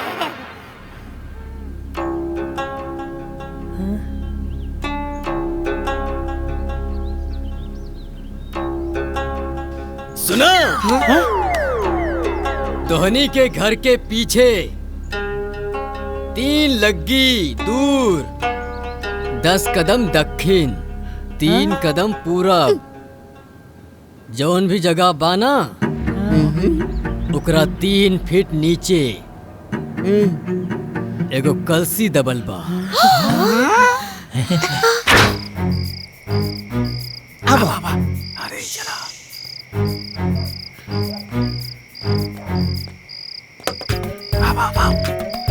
अब घर के पीछे तक तो आ गई। अब ऐसे 3 लगी आगे। हाँ आगे बढ़ो। एहर हाँ हाँ चलो बस 1 2 हाँ 3 देखो बस हो गई। 3 लगी तो हो गई। हाँ अब 10 कदम दक्षिण। आवा आवा 1 2 3 4 5 6 7 8 9 10 कदम। रुका 3 डेंग पूरब। हाँ 1 2 3 आवा यार। साराम तोहर कदम चले टोई टोई करके यार आवा हटा। अच्छा ना 1 2 3 3 आवा। हाँ यही बीचे में खोदा। केहू से ना केहू बा काम, बड़ा बड़ा प्लानिंग हरदम। हाजी हाँ, हाजी हाँ, हाजी हाँ। सभे चलावेला होशियारी, ना जाने कहो मर्दवा पंडित झुझुटे ने ना कहला। हाँ इतना खोदल गई लेकिन अभी ले कुछ नहीं मिलल। हे भैया हो सका था कि पहले जमीन खलार रहा हो और फिर से माटी भरा गई। इतना जमीन और खोदे के पड़ी ना।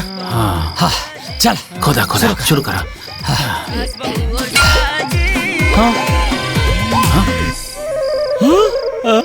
मिल गई।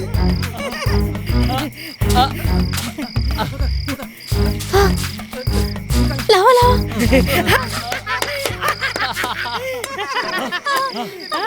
खजाना मिल गई।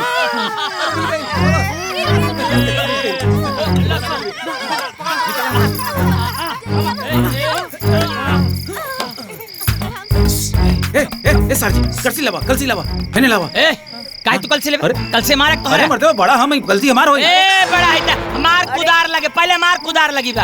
अरे यार 3 घंटा से हम खोदे तनी तो हमार ना भाई। अरे 3 घंटे से कहता हम दारू ले रहे थे का 3 घंटे से खोदे। देखा भाई बात गड़बड़ा जाए पहले बता दे कल से हमले भैया। ए बड़वा रहते तो हरीच्छा मनी की आंखें। अरे देखो हमर बात। अरे सुना। अरे वो लोग कल से लेके भाग गए। आओ देखो। हाँ देखो। अरे आवा भाग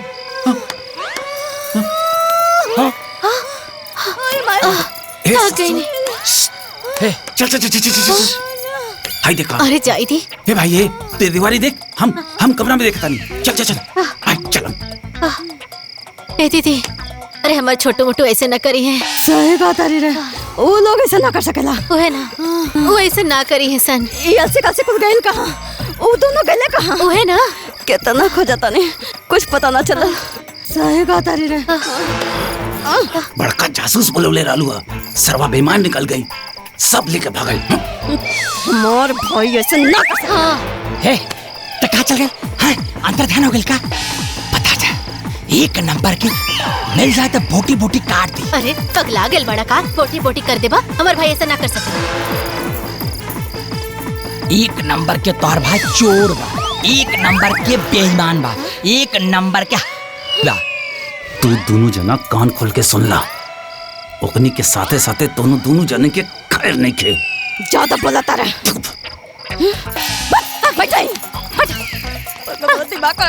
सरवा सब चल गई हाथे से। अरे हाथे माई धन चल गई। दीदी, अरे ए दीदी, अरे कहाँ बड़ हो? एजे तो बाटी ना। अरे ये कुल कामा, अरे बाप रे।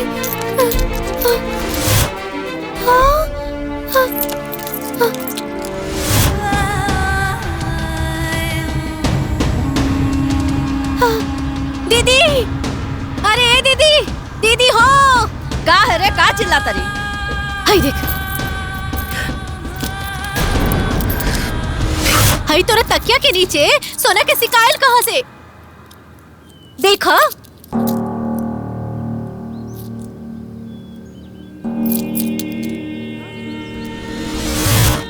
अब मजा आई दोनों स्वार्थी बहन के। देखो,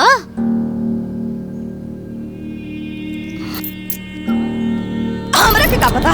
अच्छा, तोरा तकिया के नीचे सोना चांदी के सिक्का और तोरा पता नहीं खे। हमके तो लगा था दोनों भाईवन साथे मिलके तू बेईमानी करत हई।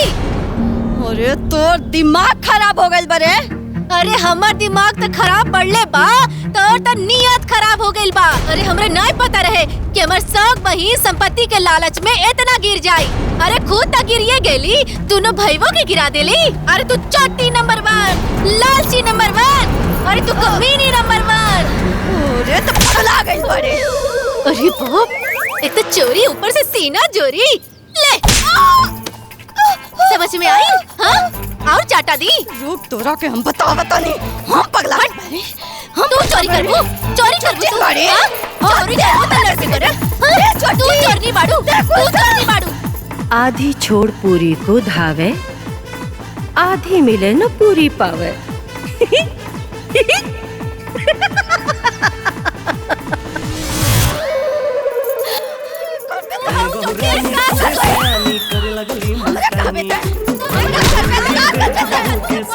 वाह रे जमाना, पैसा खातिर बहन बहन के दुश्मन हो गए।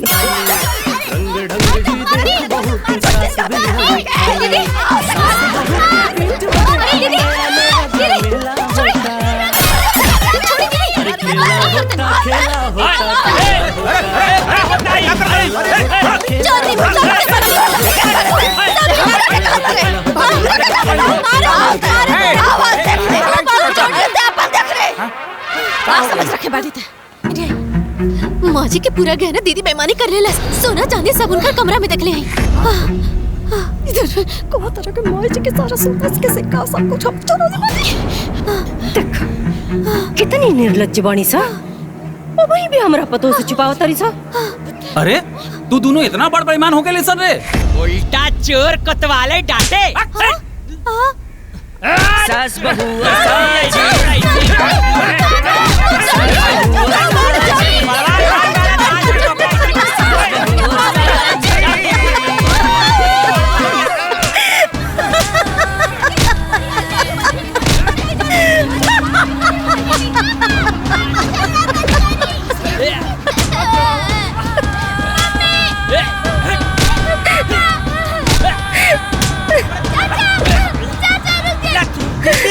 दीदी, जीजा, छोटकी बहन, ए जीजा, दीदी, 2 दिन हो गई।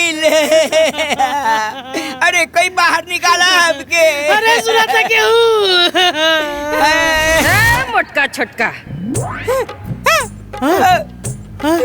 कितना चिल्लाता रहा सरे? कितना चिल्लाला? बाकी तोहनी का आवाज बाहर जाए वाला नहीं खे। क्या बा? क्यों ना सुनी तोहनी का आवाज?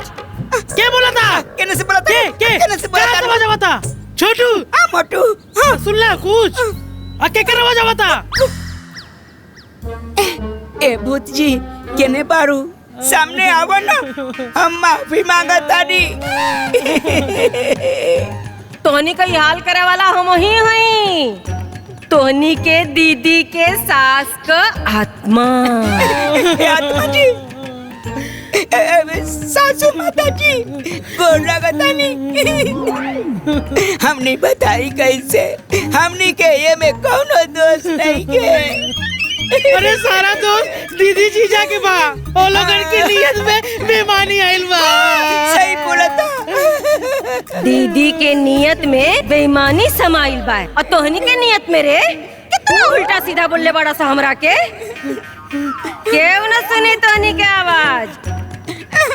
यही कमरा में बंद करके तोहनी के सड़ा दे। माता जी हमने घर छोड़ के चल जाए। चिल्ला, क्यों न बचाई तोहनी के? और चिल्ला, आवाज बाहर न जाए तोहनी के। अब हमनी के मुलाकात ऊपर होगी। ए माता जी चल गई नी का?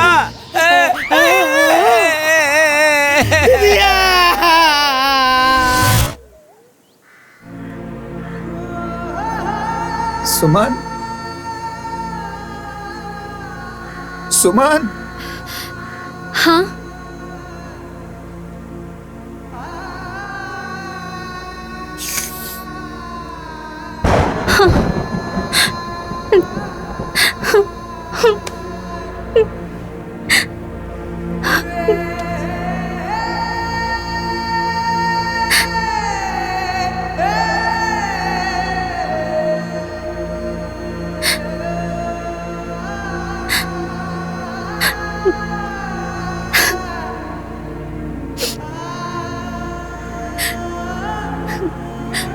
अम्मा जी, अभी अभी तय घर में हम आयल रहनिया और रहुआ हमरा के छुप के चल गई नी।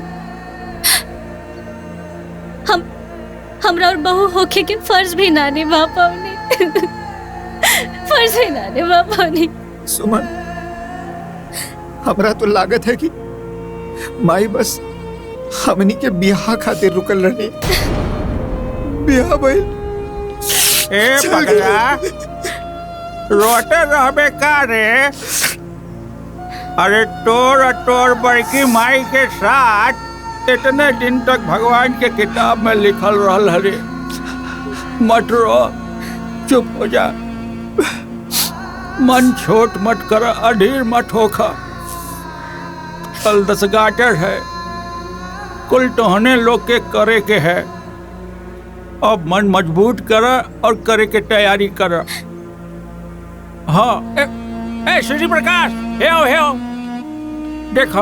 हाँ, कल कौनो टाइम ना मिली। सब जितना खरीदारी करे के हो ना आजे कइला, फुर्सत ना पाइवा कल। आ जा बाजारे। ठीक बा फूफा। हाँ बाकी वो हमनी के का खरीदब का ना, तू चला ना हमारे साथे।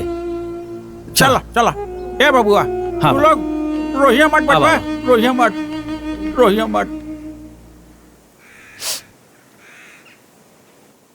गुरका गुरखा दुल्हन माई, इन्हें उन्हें कहाँ देखा तारा बेटा? तू लोग हमरा के नहीं की देख सकत, बाकी हम तू लोगन के देख सकत नहीं। हम तू लोगन के सामने है बेटा। सामने? हमार बात ध्यान से सुना। ये मृत्यु लोक है बेटा। यहाँ जे केहू भी आवेला ना, ओकरा के एक न एक दिन यहाँ से जाए के पड़ेला। तू लोग भी अब अपने माई के मुंह छोड़ दा बेटा।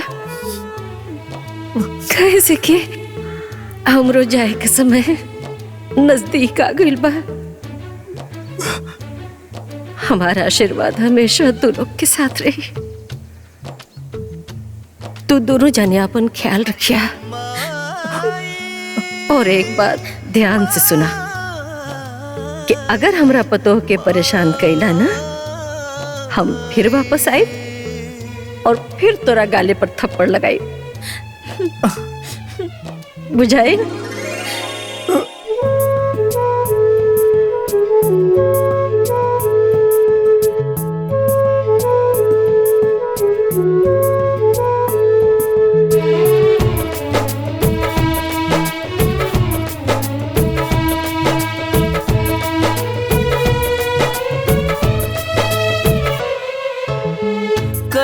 कैसन रीत कैसन रचना छूटे आपन टूटे कल्पना माया मोह सगे संबंधी माया मोह सगे संबंधी सब हो जाला रे बेगाना खेल खत्म हो जाए जहिया है जाना रे जाना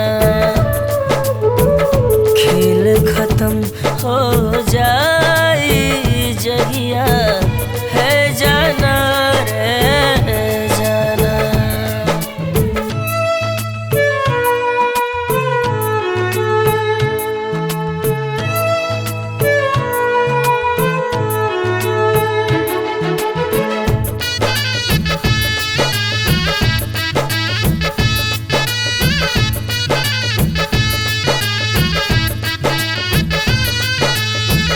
आना जाना जग के रीते फिर भी मोह न जाला हो जन्म के दिन ही भरा खेता मरण के दिन भी लिखाला हो झूठा हूँ के जुड़ल बाटे जग में सब तना रे बाना खेल खत्म हो जाए जहिया है जाना रे जाना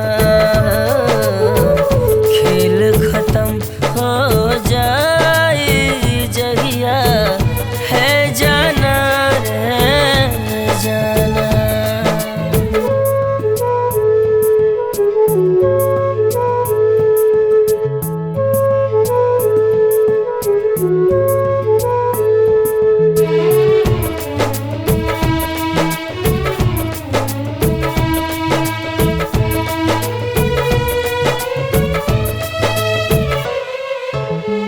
बड़ा रे सतावे बड़ा रे रुवावे अंत समय हो विदाई के छोड़े वाला छोड़ के जाए अपना जन के रुवाई के माटी देह मिली माटी में सब माना रे माना खेल खत्म हो जाए जहिया है जाना रे जाना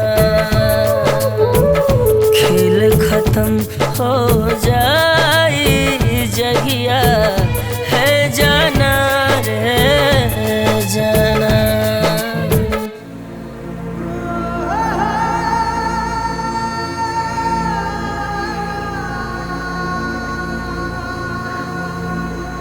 बबुआ ये अंतिम खाना है तोहरे तरफ से तोहार बड़की माई के बबुआ बड़ा श्रद्धा से ही खाना और पानी दी है और हाथ जोड़ करके कहिया कि माई हमार जौन श्रद्धा रहल जौन औकात रहल ओहे हिसाब से हम कोई हो तो कौनो गलती हो गई होके तो ओके क्षमा करिया और आशीर्वाद मांगिया ए बेटा।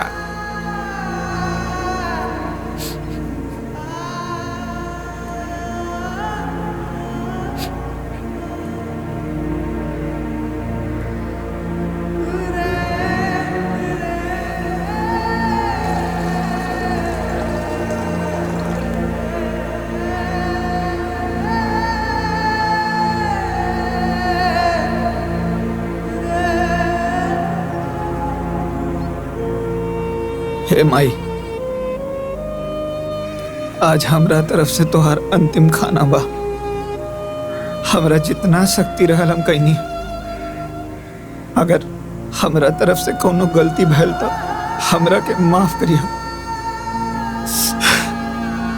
और तू जहां कहीं भी बाड़ू हमरा ऊपर अपन आशीर्वाद बनाए रखिया।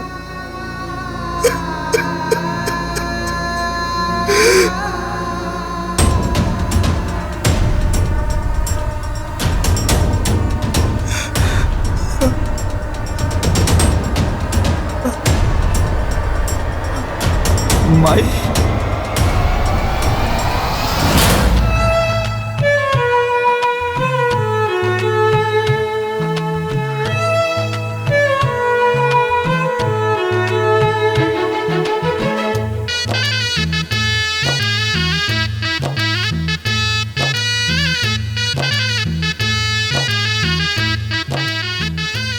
वो जादू करनी हिया, जादू टोना से के आइल बिया, सारा खेला उहे खेलतिया।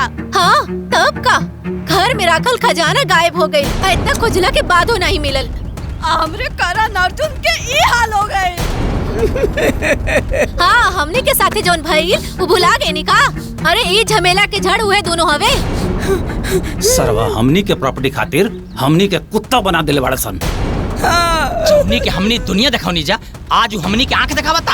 अरे अब कुल बीत गइल ना, अब यही से कुछ करा चलो।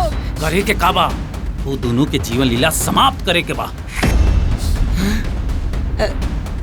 टुकड़ा टुकड़ा काट के एहिचा घर में दफन कर दे, केहू के भनक तक न लागी।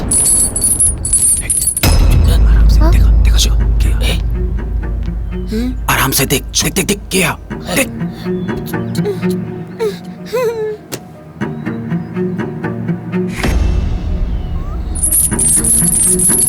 ए जी वह दोनों सनहन हो। आज ओकनी के समाप्त कर देवे के बा एकदम। है सातरा जल्द से।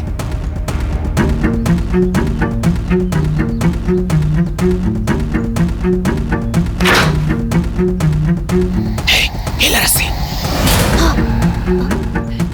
जैसे वो छोटकी अंदर आई फटाक से रस्सी गाले में डाल के दोनों हाथ से कस के झूल जाए के बा, जब तक कि प्राण ना निकल जाए।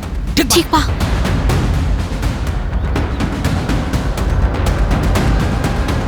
सब लोग तैयार बड़ा? हाँ तैयार बानी।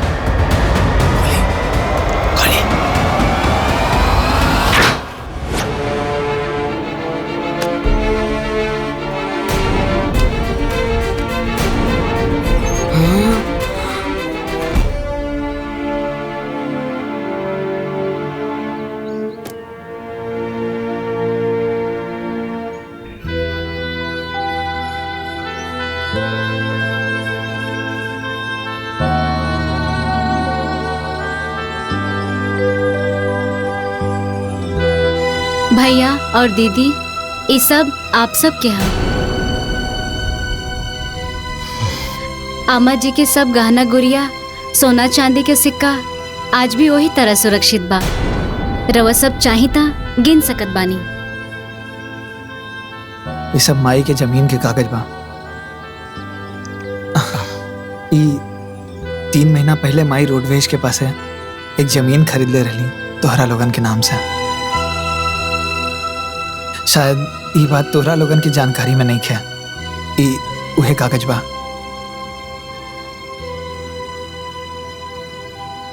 और ये अम्मा जी के बैंक के बैलेंस और ये एफडी के कागज है। ये सब आप सब के हैं। और भैया तोहरा के तो पता बा ना कि जब हमार माई मर गल रहनी त तू हमरा के गोद में ले आके बड़की माई के दे देले रहला। ये अनाथ का अगर केहू सहारा बनलस तो वो तुहे रहला भैया। और मजला भैया तो हमरा के कब्बो खुद से दूर ना कैली।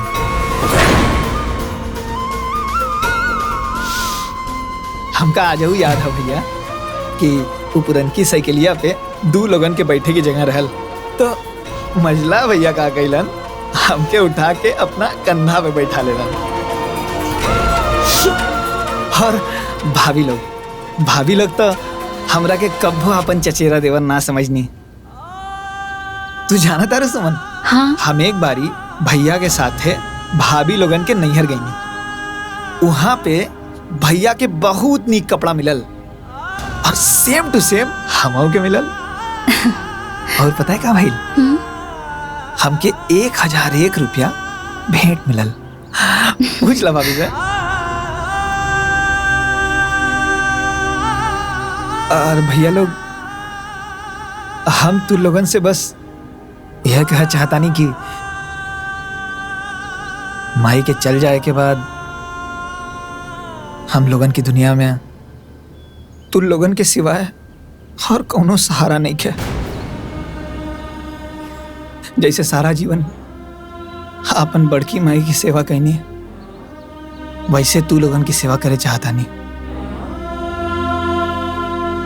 हम तो हर भाई है, हमरा के गहना गुड़िया धन दौलत जेवर जेवरात इकुल नहीं खे चाहता नहीं। हमरा के बस तू लोगन के साथ और आशीर्वाद चाहिए। ए बाबू, ए संतोष, अरे नारे, अरे हमनी के तोहरा लोग के कितना गलत समझत रहनी हसन रे। तोहरा लोग के ना का से का सोचत रहनी हमनी के, पर ना तू ता हमनी के आँख खोल देला हो, आँख खोल देला। हमने तो राम न बन पौनी जा, लेकिन तू लक्ष्मण बन गया। हे संतोष, माई सही कहत रहली कि हमने भले सगा बेटा बानी, तू सगा बेटा से बढ़ के बड़ा। धन दौलत गहना गुड़िया ये सब कुछ ना चाहिए हमनी के, कुछ ना चाहिए रे बाबू, हमनी के कुछ ना चाहिए। अरे माही के चल गईला के बाद ना तू ही घर के असली मालिक बाड़े। बस एक उम्मीद करता नहीं रे बाबू कि हमनी के जब जब शहर से आई ना तब तक अपना भाई के बड़ भाई के तरह हमनी के आदर और सम्मान दिए रे बाबू। ये सम्मान सारी जिंदगी रही भैया। हमने बड़ा हुए के बड़प्पन तो ना देखा पौने, बाकी तू सन छोट हुए के पर बहुत अच्छे से निभावले है। हमरे के माफ कर दे छोटकी, माफ कर दे रे। ना दीदी, आप लोग तो हमार गार्जियन है और गार्जियन माफी ना मांगेला, गार्जियन तो आशीर्वाद देवेला। ए छोटको, कबो कबो बढ़ानों से गलती हो जाला, अपन बड़ बहन समझ के माफ कर दिया। अरे दीदी, बड़ लोग माफी ना मांगेला, अरे बड़ गार्जियन तो आशीर्वाद देवेला। ए छोटकी बहन, छोटकी बहना करो दुहाई, हम दोनों है तेरे भाई। अब हमको यही कहना, हमारे पास है 3-3 महीना।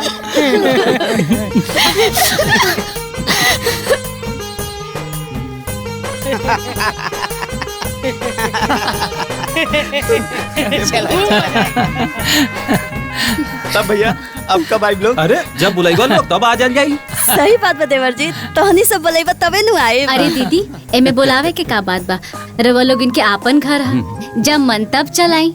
हमनी के सेवा खातिर तैयार बने जा।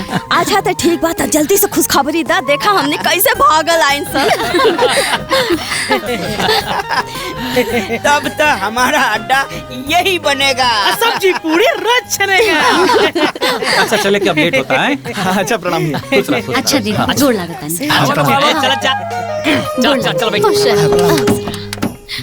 खुश रही, खुश रही, अपन ख्याल रखिया। अरे हवा लोग लेट होता। चल चल, तू लोग अपन ध्यान रखिया, हाँ? और मौका मिले तो हमनी के लगे आइया। ए देवरानी जी, हमरे देवर जी के ख्याल रखिया, बच्चा रोवे के ना चाहिए। अच्छा चला तक, bye bye bye bye by.